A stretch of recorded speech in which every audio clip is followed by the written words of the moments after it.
বার্ষিক পরীক্ষা 2024 অষ্টম শ্রেণী ইংরেজি সারা বাংলাদেশে একই প্রশ্নপত্রে অর্থাৎ একই সিস্টেমে পরীক্ষা হবে, একই সিলেবাস অনুযায়ী সকল প্রতিষ্ঠানে। তো এটি আমি তোমাদের সাথে একটি নমুনা প্রশ্ন শেয়ার করতেছি উত্তর শীট সহ।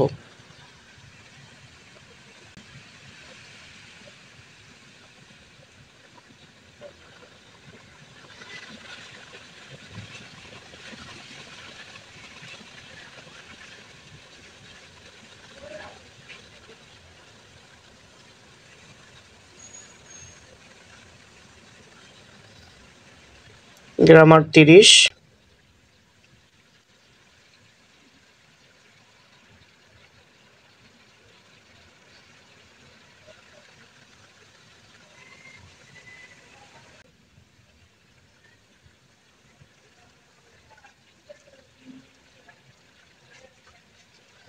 তারপরে তোমাদের অ্যান্সার দেখো, এটা হলো অ্যান্সার শিট, অবজেক্টিভ যেগুলো ছিল সেগুলোর অ্যান্সার।